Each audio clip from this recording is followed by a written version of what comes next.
Let's get it. Cartel Wives, chapter 26. Purgatory, Chicago, Christmas 2008 was our first without Junior and Peter, and it was the most depressing of my whole life. My parents were still disappointed and hurt, but they loved me no matter what. Holidays and being together meant everything to them, but Mia and I were too worried about being in the city, so we decided to spend the day alone in my big, quiet house in the suburbs. The most I did to decorate was go to Walmart and buy a plastic tree that I put up on a side table, with a few glass balls that I'd found right at the checkout aisle. We didn't hear from Junior or Peter, and we had no clue when we'd get to see them. Brandon's birthday had been a few days before Christmas, and he'd kept asking, "Where's Daddy? Why isn't he here for my birthday?" He spent most days hiding under Benjamin's bassinet, holding his blankie and sobbing for Junior. I tried to be strong for him, but sometimes I couldn't hold it together. As tears rolled down my face, I'd just turn off the lights so he wouldn't see me. If you thought I was bad, Mia was worse. Bella was colicky, and she would cry all day, every day. Mia finally gave up trying to be strong around her, so she'd just sit and sob right along with her. Mia. I'd hold Bella all day and night trying to soothe her, but it didn't help. I bought a sound machine, but still nothing.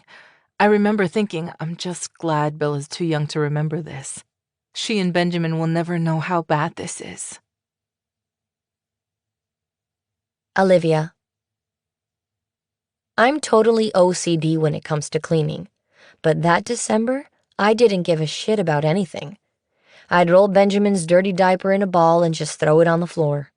Then I'd walk outside in the middle of the night in the freezing cold just to get away. Mia and I felt guilty for the little we did have, and after hearing through our lawyers that Junior and Peter were in jail, starving and freezing cold, we started taking cold showers as some sort of punishment. They was on some solidarity shit. We gonna take this cold shower for these fools. Man, well, you made it across the border. That depression done kicked in, though. Got you throwing shitty diapers on the floor. I talked to my mom every day, and she'd always beg to come over. Finally, I let her, and she was shocked when she arrived. The house was a mess, and we were worse. "What are you thinking?" she said. "Snap out of it. Your babies need you." But I felt stuck. Olivia and I were too depressed to do anything but just exist. Olivia, we didn't hear from Junior and Peter till after New Year's, when we were allowed our first visit. We were about as excited as we'd been on our wedding days, but getting to the federal building where they'd been transported was a total scene. We had to drive downtown, practically to the center of the loop, and we packed everything: diaper bags full of wipes, bottles and formula, a change of clothes for the kids, and bags of snacks. It was like we were going on a freaking field trip. Now, last episode, we heard about how the women did not take the witness protection, right? I wonder, when they spoke to them, how that conversation went between them and their husbands about that decision. Because it's pretty risky. I mean, they're going into the heart of downtown Chicago to go to this trial, and they don't have no protection as far as, the government's concerned. Our armed guards drove us downtown into an underground parking deck. And when we stepped out of the cars, we were met by U.S. Attorney Tom, Assistant U.S. Attorney Mike, and Eric from the DEA. As Mia and I lifted the kids out of the cars and loaded them and all our stuff into our huge Orbit strollers, we must have looked like we were ready for a week-long trip because the agents all stared at us like, "What the hell?" I didn't care. I was about to see my husband. Mia. We got into a back service elevator, since the main elevator was used to transport prisoners to court, and we couldn't risk being seen. When we got off, we walked into a room that had 2 long windows on each side of the door. It looked like a conference room in a regular old office building. We stood inside, waiting for them, with Brandon holding Olivia's hand, so excited that he was jumping up and down.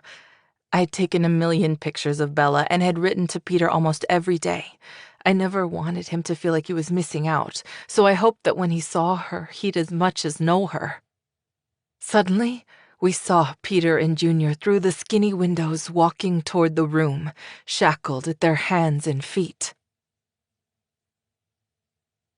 Olivia.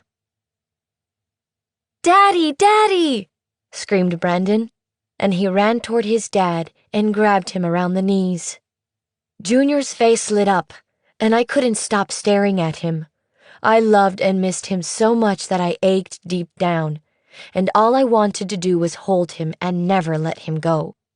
Still, underneath his huge smile, he was clearly a different person than I'd known before he went away. Absolutely. He looked like he was suffering from malnutrition and smelled like he hadn't showered since he'd left Mexico. He kept staring down at Brandon, like he was ashamed to hold his head up. After a moment or so, I lifted up his chin and looked him in the eyes. "You're the handsomest man I've ever seen," I said, "and the bravest, most courageous husband in the world." Mia. When I saw Peter, I couldn't believe how skinny he was. His hair was long and ratty, and his beard had grown out. The prison officials hadn't allowed him to take a shower in 4 weeks. Damn. He didn't even want to hug me. "I'm so sorry you have to..." Listen, man, they're prisoners, right? But don't we got some kind of rules in this country? Like, evidently we don't. In no country, there's no fucking rules. It gets to a point where that lack of hygiene creates disease and kills people and makes things contagious. But there's none. Like, we too far gone. This is... "See me like this," he said. "I'm so sorry. Please forgive me." "I've missed you," I said, pulling him toward me. "I'm just happy to be here with you." I didn't want him to apologize. Just for that one afternoon, I didn't want to think about how our lives were upside down. And luckily, it wasn't hard with Bella in the room. Peter couldn't keep his eyes off of her. She'd grown so much over the last month that she looked like a different baby. The agents took his handcuffs off and let him hold her, and he was so happy, like this pure, innocent joy. It was beautiful. Olivia. Junior was so worried about me and the babies. At home, he'd done everything for us, and he knew being on my own was hard. "Are you doing okay?" he kept asking. "I'm fine, but I'm more worried about you." "Please don't be. Your happiness is what keeps me going. I just want to see you smile, Liv." My poor husband, I thought. He's having to live through us now, and I spend all day depressed. I decided to keep that to myself and, instead, listened to Peter and Junior recount how they'd spent the last month. Mia. Mind you, at this point, they still had each other, in the least. Had to work together every day. And again, now that I think about it, that, I always say they weren't going to keep them together much longer. It wasn't the fault of the 3 Bs that got them separated. They would have separated them eventually. But they had them together because they needed them to work. After Peter and Junior were flown out of Guadalajara, they went to Mexico City and were there for a day. The next morning at 6, U.S. Marshals escorted them out of their hotel, hid them in an armored truck, and drove them into a nearby hangar, where they were placed on a U.S. government jet. They were sent to Dallas, and as soon as their feet touched U.S. soil, officials shackled them and read them their rights. Olivia. All around them, cameras began flashing, so many, in fact, that they were temporarily blinded. They told As that they walked story. onto the tarmac, Junior squinted, turned to Peter, and without words, communicated what they were both thinking. "I can't believe all that we've done." Suddenly, he felt like a terrorist. In his worst nightmare, he'd never imagined how notorious he and Peter really were. Mia. From Dallas, they went to Milwaukee, where the federal investigation against them had begun almost a decade before. Agents shackled them, then led them into a federal building in the dead of night.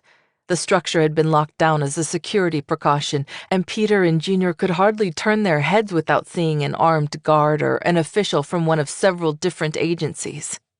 Some placed their fingers on their weapons, and many just stared. There had never been a trafficking case as huge as theirs in the United States, much less the state of Wisconsin. And the fact that they were major figures in the cartel world who'd willingly turned themselves in, it was the most remarkable case any agent there had seen. Olivia.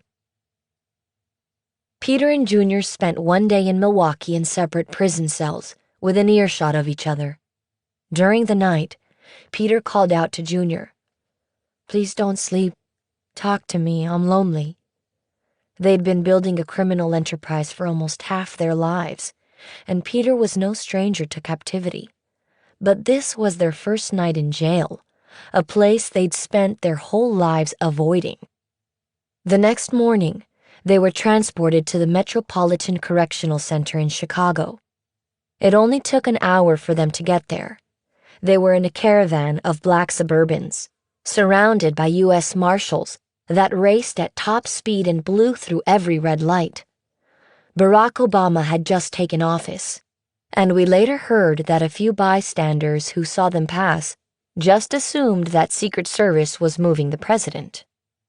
Almost immediately after they got situated in the MCC, they orchestrated a massive reverse sting. Federal agents facilitated a few controlled deliveries and then seized the drugs. Because of that, a lot of their workers had been arrested, but many of their wholesalers were still working the streets. When raids and seizures weren't happening, they were offering evidence and testimony to the U.S. attorneys for 12 hours a day, every day. They'd do this for 6 straight months. Damn.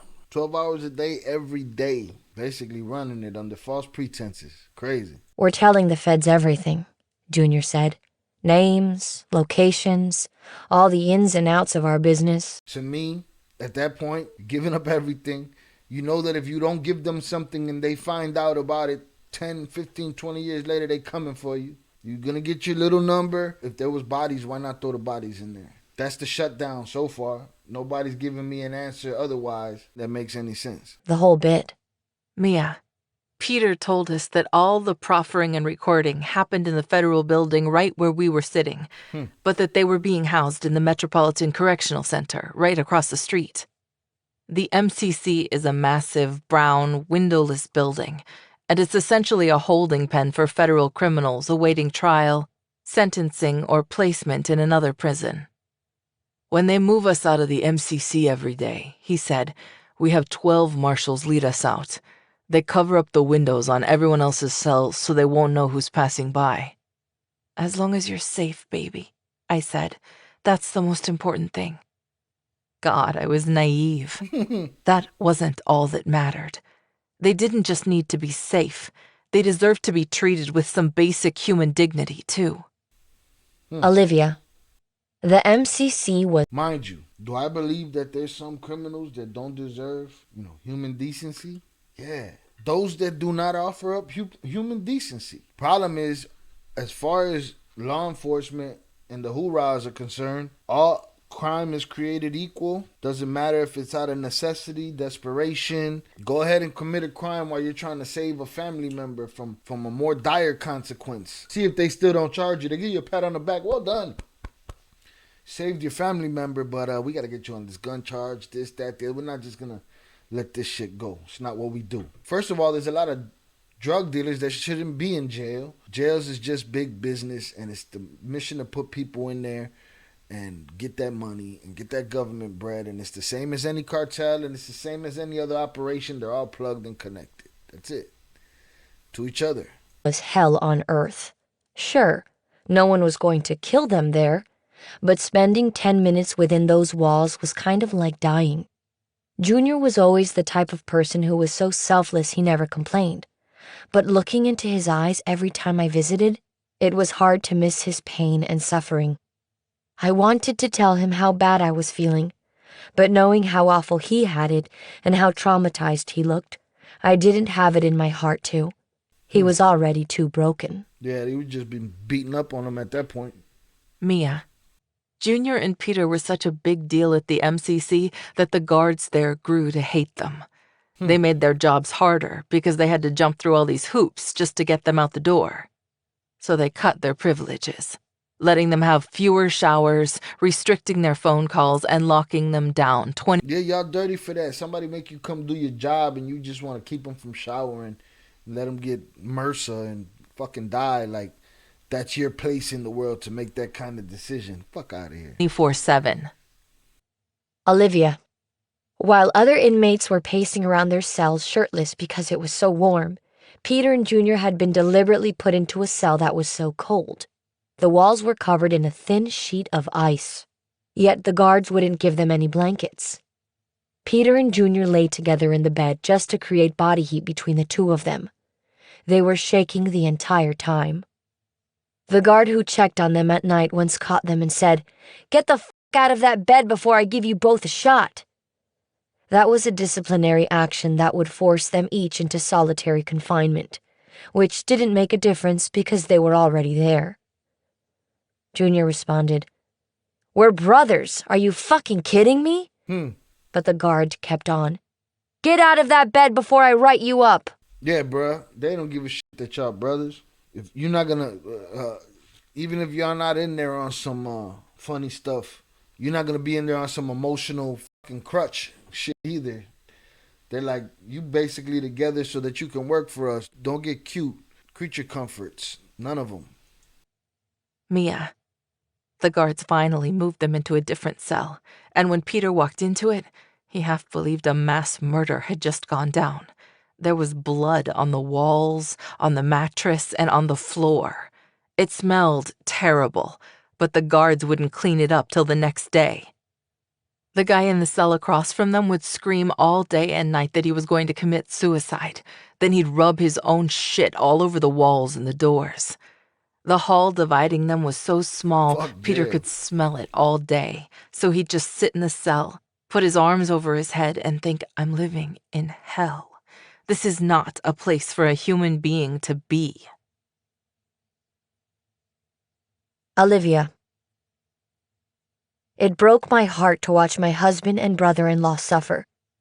Every time I left my weekly visit, I'd get so angry that as soon as I got into my car, I'd call up our lawyer, Joe, and let him have it. "How the hell can they do their jobs if they're hurting like that?" Right. I'd scream. "If you don't help make things better for them as soon as possible, you're going to hear from me every day of your life." But all my calls didn't do any good. In the government's eyes, Junior and Peter were criminals, and all that mattered was that they kept feeding the feds intel. They bite their own nose off to spite their face. Like, they're just as merciless, heartless, disrespectful, and deadly as any other cartel. Why? Because they are one. But as far as these dummies are concerned, think about how many lives they took with drugs. Well, how about the Iran-Contra affair? How about the Rick Ross and the whole Kiki Camarena and the CIA? How about that? Nobody's taking accountability for that. Stop it. That killed people too. There's families destroyed over that too. How about all the times you had your hand in the cookie jar? And these dudes gave him the big fish that now everybody want to downplay like he was nothing. I don't know, man. Mia. Getting back to Olivia's house didn't provide much of a relief for us. We were still living together, but we never felt at home. We were so consumed by what our husbands were going through that we became imprisoned in our own minds. Day by day, we were making ourselves miserable thinking about Junior and Peter, and we felt stagnant. Like this could all go on forever and nothing would ever actually happen. Then, in the middle of that winter, something did happen. We started feeling the heat from the people Peter and Junior were helping haul in. Olivia. Junior had always made every day feel like Valentine's to me, but around the actual day, he treated me extra special. No matter what we did, where we went, or what we gave each other, Valentine's Day wasn't just a Hallmark holiday. It really said something about our love. That's why, just before Valentine's Day 2009, I fell into a major depression. All I wanted to do was sit around, sulk, and think about all the good times I'd had with Junior. But Adrian and Daniela refused to let me, and dragged me out of the house to get me over my funk. Brandon and I love sushi, so we all drove to a Benihana-type Japanese restaurant near my house. After we sat down, got situated, and ordered, I got up to go to the bathroom.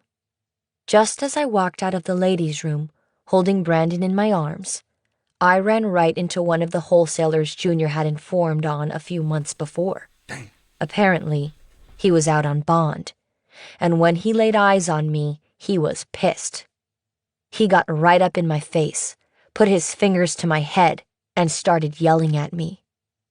"I know Junior is telling. He and Peter fucking ratted me out." "What the hell are you talking about?"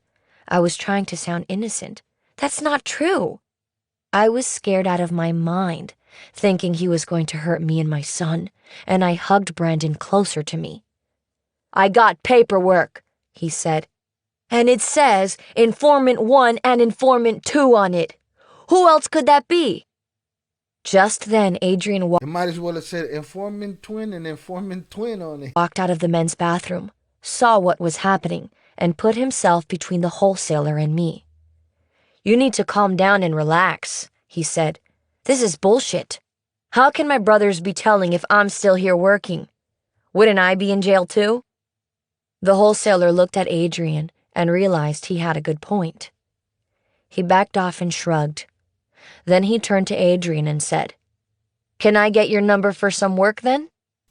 This guy was out of jail on bond, and he was still looking to grab a few jobs. With his head up his own ass. A minute ago, he was a genius. I figured it out. Dude threw a couple words at him, second guessed himself, and then went all the way on the other side of that and said, "Can I get some work, dog? I need some work, dog."